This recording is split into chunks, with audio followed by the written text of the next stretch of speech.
There have been many TV shows over the years focusing on paranormal investigators, exploring a wide variety of locations in the hope of capturing evidence to prove the existence of ghosts. Most, if not all, of these shows focus on the investigation itself, the location, and the sole reason for their being, entertaining the viewer. The TV personalities that have dominated our screens for years are often seen as the pinnacle of paranormal investigating. Their techniques, their equipment, and their theories often imitated by many groups around the world. For this mini-series, I wanted to go back to basics.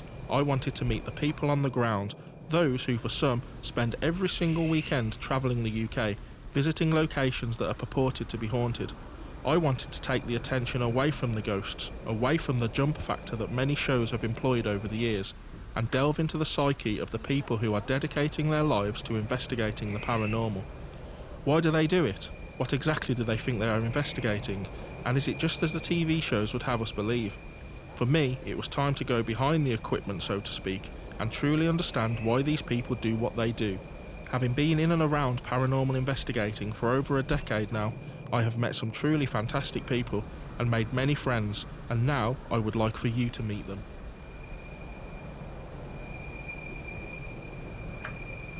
For this episode, we're in Cardiff at Mansion House with Ghostly Nights. First, we meet the two men behind the group, Matt and Will. Hello Matt, Will. Thank you very much for inviting us to your investigation here at Mansion House in Cardiff. Could you just give us a brief introduction to who you guys are and the group that you run? Yep, so we are Ghostly Nights. We are based in Devon. We're both from the lovely city of Exeter, and we take care of paranormal exploration around Devon and the surrounding areas. Excellent. And your group is Ghostly Nights. How long have you been going as a group now? We've been going about this is our first year, so probably going about 9 months. Okay, so you're relatively new on the scene, as some groups are. Wow, we've flown onto the scene quite quick, I've got to be honest, and we've booked a number of big events, haven't we, for this year to really kick-start. And I think we do a lot of things quite different because we try and create the right atmosphere for people when they come on these ghost hunts to really get in tune with the environment, and also to do things a little bit different. Some of the videos that we put out there so that people can get a little taste before they come on an event. Okay, that's a good point you make, because there's so many out there now in the field. You're, I guess, you're kind of in a saturated field now. How do you make yourself stand out? How do you make people book with you and not with the group down the road? Well, there's a number of things that we do. Effectively, we try and show people during the night a number of different techniques, and we won't actually get involved in any of the methods, will we? So really, it's about facilitating the best event for our guests without them going home saying, wow, did you see Will's fingers? He was shaking that. It's to try and make it a lot more authentic. And if great things happen, fab. If they don't, well, that's the name of the game, isn't it? We're coming to find things out of the ordinary. Okay.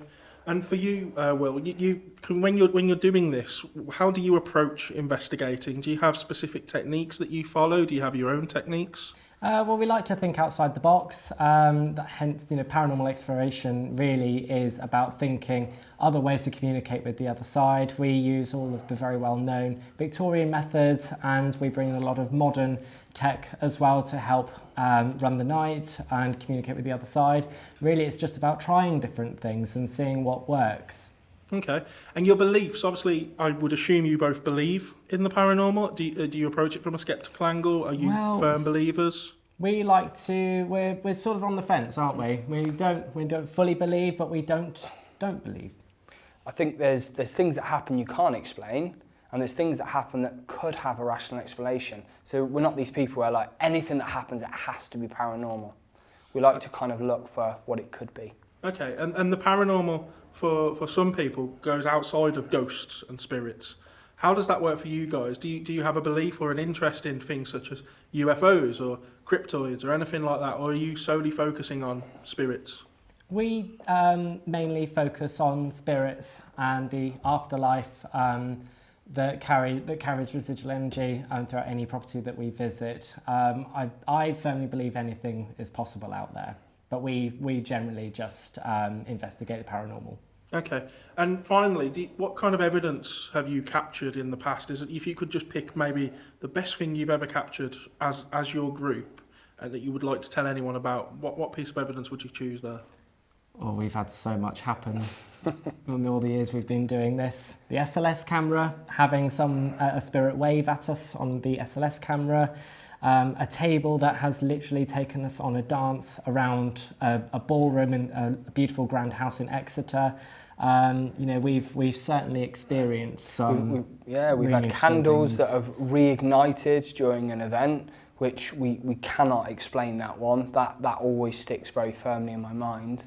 And we've had a number of photographs, haven't we, where effectively it's actually capturing what looks like the outline of a little boy, which is probably the clearest bit of footage that we've had over the last sort of 4 years of doing this. Okay, well, thank you very much, and hopefully we can catch some good evidence tonight. Shall we get going? Let's do it. Most groups will start an investigation with a protection and energy building session. This usually involves employing meditation-type techniques, with the aim being to protect oneself from unwanted energy and attachments. Whilst this is a great way to set the mood and get people in the right frame of mind, you could also argue that it may induce a state of fear, through suggesting that protection is needed from something malicious. I will be turning out these lights, okay? So don't be shocked. All right. What I want everybody to do is to take in 3 really deep breaths through your nose, out through your mouth. Okay? Close your eyes.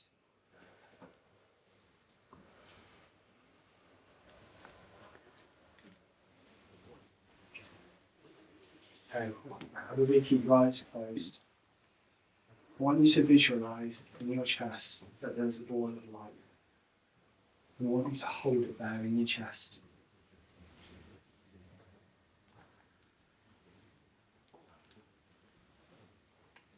I want you to visualise now that from your feet, roots are coming out. And they're going right down, bear in mind in the attic, they're going down, down, down, down, down, down, down, anchoring you to the earth. This point, this reality, this here and now. Just follow those roots down. In your mind, you can spread them out like a large tree. We just did I guess it was the energy building situation there.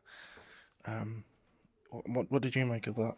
That was interesting. There was definitely something going around, and especially with one of the guests there, Crocs, that lights up. It's always really interesting to have someone who's got glow in the dark face, because we're all holding hands, we're all standing still, we're not moving. So anything that can cross those shoes, anything that glows in the dark, can be really interesting, especially with the radios going off. We can't quite explain that at all. No, well, the radio going off. So we had just to kind of explain this, the walkie-talkies were going off on themselves, which is weird because they have to be pushed. Yep. But you guys weren't touching them, they were on the floor, we could see No, that. I had one on my side, hands were up here, and we had a female hello. Yes, female hello, Come like through. a proper hello who's there A or happy something. hello. Yeah, definitely. It was really clear. Very clear. Okay, well, just catching up with you there, but hopefully we can have some more as we progress. Here we speak with Keith, who was a guest at the investigation. So Keith, thank you for agreeing to be interviewed during the investigation. How are you finding the night so far? Interesting.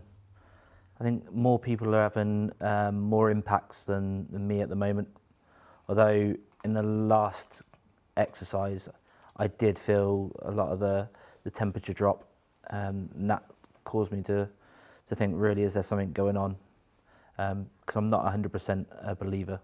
Okay, so you're not 100% believer, so how do you find yourself on an investigation like this? I feel like I've experienced some impact in the past, previously when my dad passed away. So that's why I've led to think, is it possible that there is spirits really around us? So my wife loves it. So as part of her birthday treat, I said, let's go do something like this tonight. So is this your first investigation now? It is indeed. And do you think you'll be going on many more after this? I think just from the limited impact I've had so far tonight, yeah. Yeah. Because I've got that little bit of doubt already. Okay. And are you finding the way that the guys are running the group, they're running the evening, is that something that you can take to? Yeah, the guys have been brilliant. They're making it every noise or every temperature change, they're trying to come up with reasons as to why it's not a spirit, so that we're not automatically assuming it is. So that if it does, everyone gets the same feel, then obviously it's going to be a bit more of a true feeling. And finally, you mentioned that kind of what got you interested in this was maybe some experiences from your dad passing away. Was there any of those experiences you'd be willing to share now? Yeah, sure. So my dad passed away, and before he passed away, he said he was going to be there for my child's birth, and unfortunately passed away a month before my son was born. However, we were in the hospital when my son was born. All the machines were turned off. He was put into our arms, and then suddenly all the machines switched on, alarms started going off, and then everyone started running in to find out what it was, because they'd unplugged and everything was switched off at the wall. For some reason, all the alarms were going off, which no one has been able to explain to this day, which made me think that my dad was there, as he promised me to be there. That's fascinating. That's brilliant. Well, thank you very much, Keith. I hope you enjoy the rest of the investigation. Thank you. Interestingly, while Keith was telling us about the equipment malfunctioning at the hospital, the batteries of one of our recorders completely drained. This was one of the first interviews of the night, which meant our equipment was fully charged. But whilst talking about the hospital equipment, our equipment also malfunctioned. During the investigation, some of the team participated in table tipping. Table tipping is an exercise where you place your fingers very lightly on the top of a table, and you ask the spirit to move the table using your energy. Whilst I have seen tables move with barely a finger touching them, I do have my doubts about such an exercise due to the many variables involved, such as uneven floors, wonky tables, and the tiredness of guests, who are in an awkward position when conducting the experiment. Has your table been moving at all? The tiniest little movements at the start, but I think it got stolen by the other group. I think they moved over there. The table was just rocking quite violently. Yeah. Ours was a little bit, and then they started, and ours died out after that. Have you ever done this before? No. No. Come on, spirit. Come and say hello to us. Show us how much fun you are. Oh, that's really gentle. A gentle rock. Come and prove yourself. Yeah, that's fine. Build up your energy.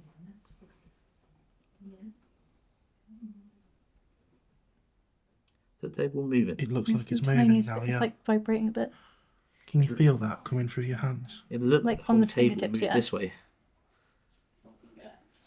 Was it in a rock? Or was it a move? Oh my gosh, I know. Why not down? Come on. Keep doing it. Come on, spirit. Right. Oh, Okay. right. I felt that. I feel what that was. A tiny bit. Like, it felt like this plane went up.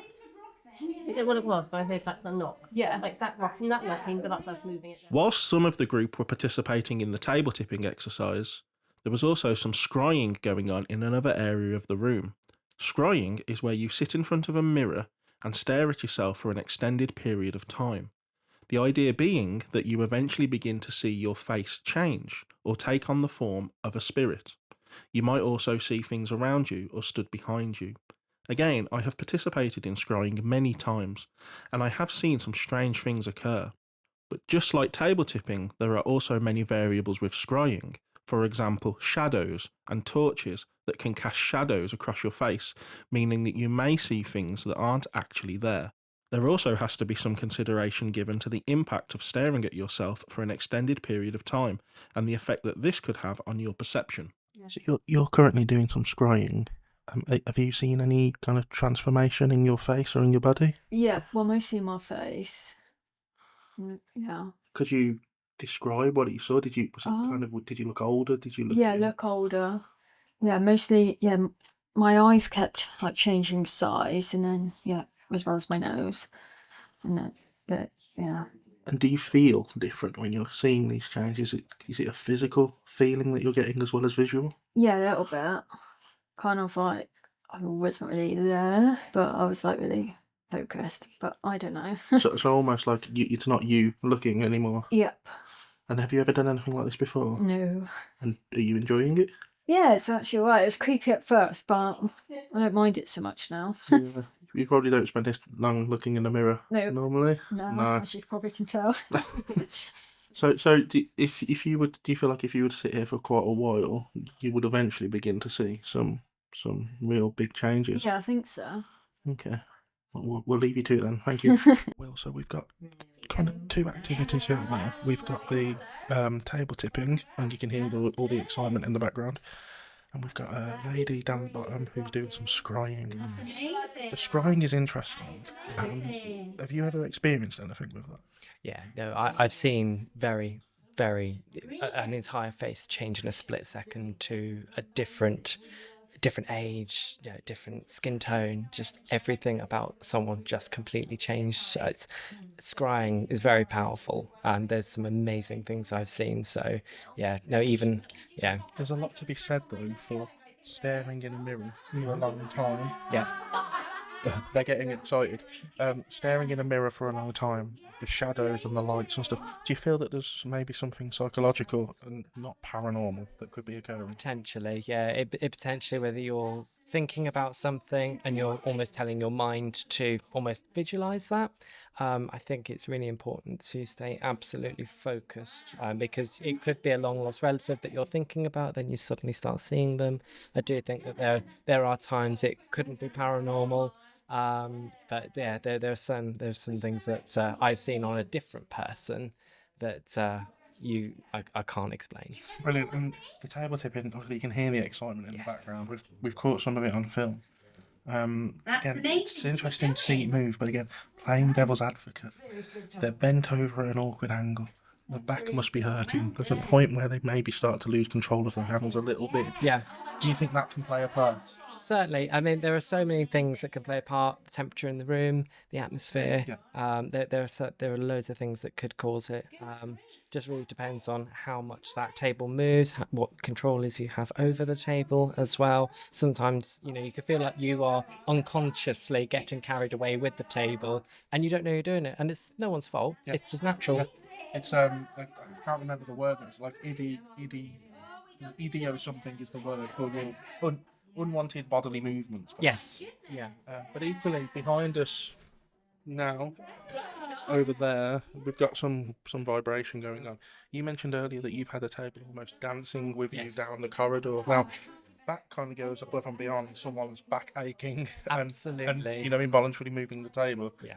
So you can obviously have some really weird experiences with it. You could be chasing after the table, which I've witnessed and experienced before. You are literally, the table is going before you have time to catch up with it. So Brilliant. There are definitely times it happens. Okay, well, we'll try and get some more footage now, and we'll let you carry on with the Great. Thank you.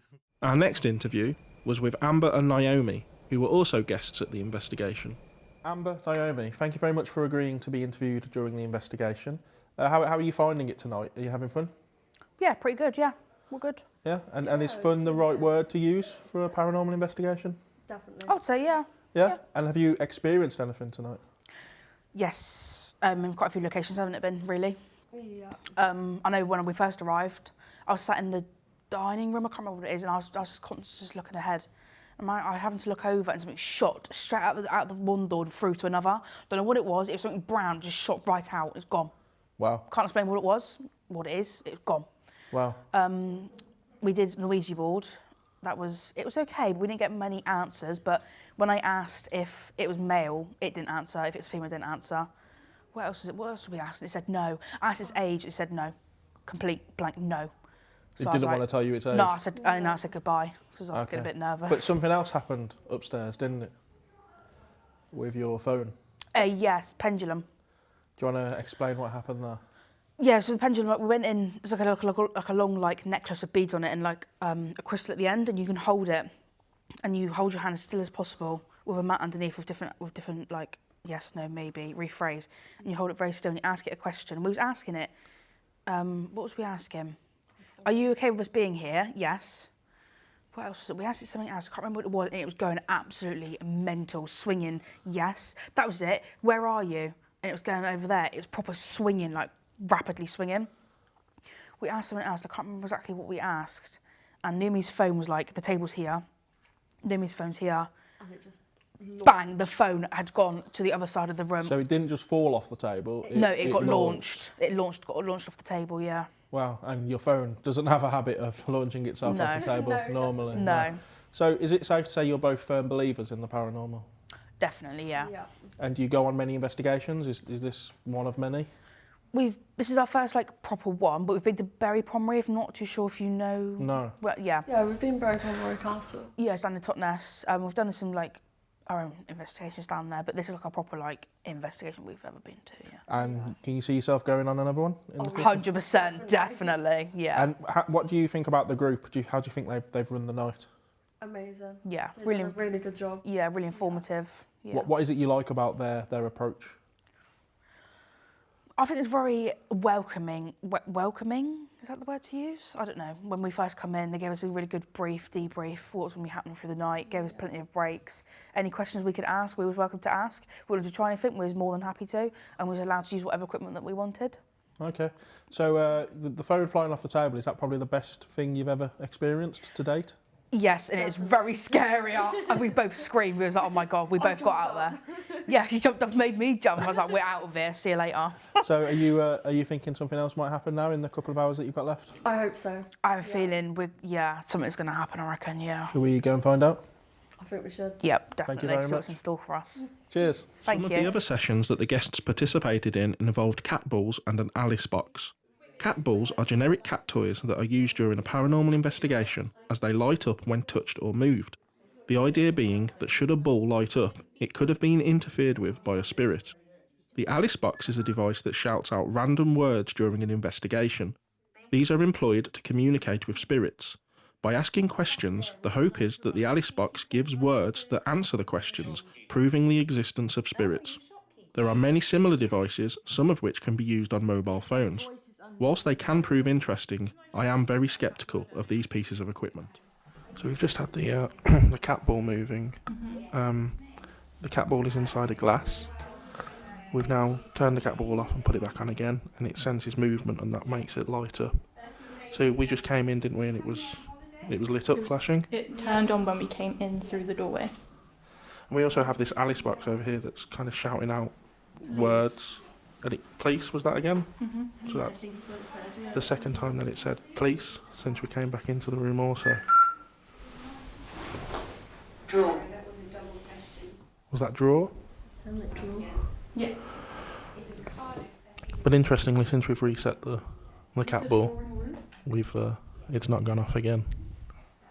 So Matt, we've had some people doing Ouija boards and some kind of planchette work with pencils and stuff.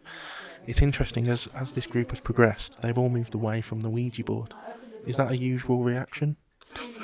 Yeah, you tend to find that some people are quite comfortable using the Ouija board and some people aren't. So the first group were quite happy, but the second group prefer to do the writing planchette. So it's kind of using the pencil to write out words and letters. And I think it could be because some people feel it's less dangerous, maybe.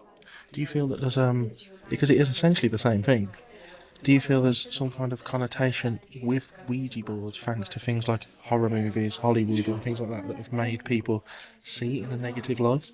I think you're right, and I think what it is that if you ask anybody about doing the Ouija board, they'll always tell you some story about a friend or family member that did it and then had some mad experiences in their house, and that's why they wouldn't want to do it themselves. But we're still opening the same doorways with some of the technology that we use.